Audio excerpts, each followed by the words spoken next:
Hi, good day. I'm Vida. Welcome to the weekly news roundup. These are our top stories this week. China and Cambodian armies kick off joint military exercise in Kampot province. Hun Sen shifts stand on death penalty after saying there should be a referendum. So Kane urged harder crackdowns on fake goods. Hun Sen tells ministry to deploy more specialist doctors to rural areas. American Chamber of Commerce slammed United States for GSP review. EU Ambassador George Edgar confirms $98 million fish project. Let us begin with our national story.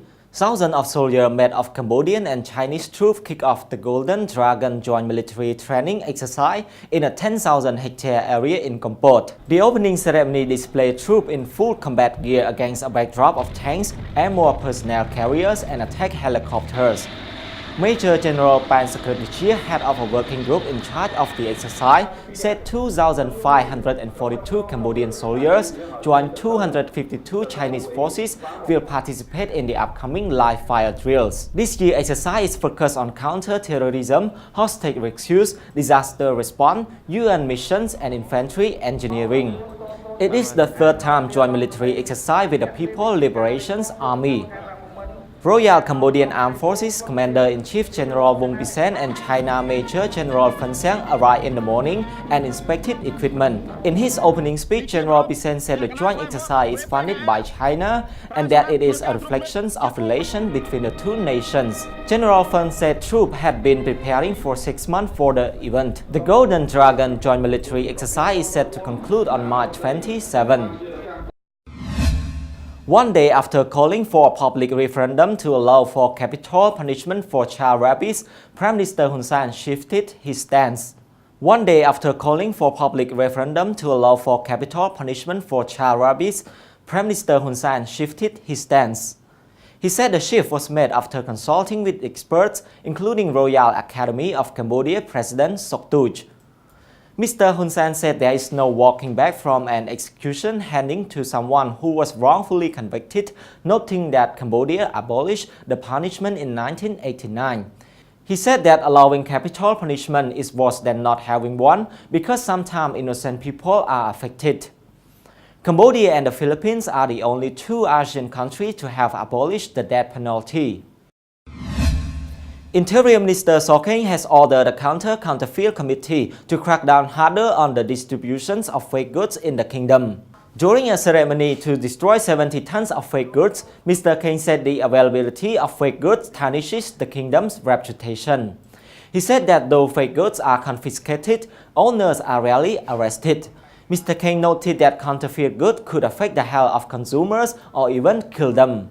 CCC Chairman Mick Supana said distributions of fake goods continue due to a lack of enforcement. He added that the committee will continue to crack down on fake goods and that relevant officials should collaborate to prevent its distribution. Prime Minister Hun Sen earlier this week told Health Ministry officials to deploy more specialist doctors to rural areas. He said that 70% of specialists are located in the capital and that rural areas are lacking coverage.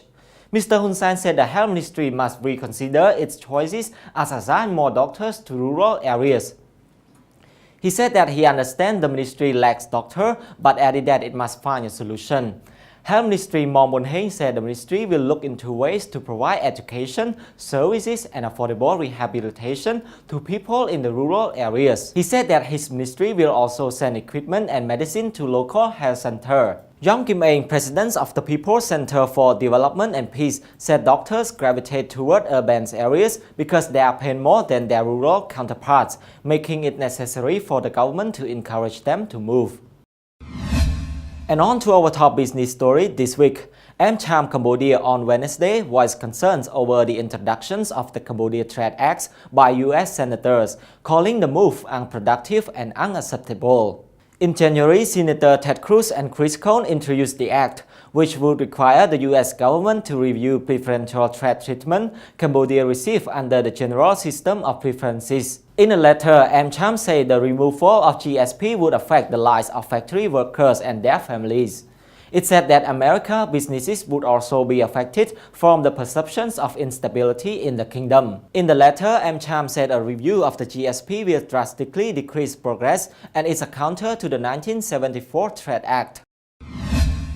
On to our last story. Outgoing European Union Ambassador George Edgar on Monday confirmed funding for $98 million fishery project. Mr. Edgar is set to leave the kingdom and is making rounds to bid farewell to various ministries he had worked with. During a meeting with Agriculture Minister Wayne Sakon, Mr. Edgar confirmed that the EU will provide funds to catfish capture program. Song Lim Song, Deputy Director General of the Fishery Administration, said it will need time to finalize the project. There are 516 fishing communities nationwide with a total of at least 332,000 people.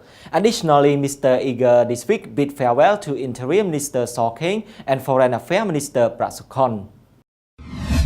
This is all for this week. Join us next time for another edition of the Weekly News Roundup. I'm Vida. Have a great weekend.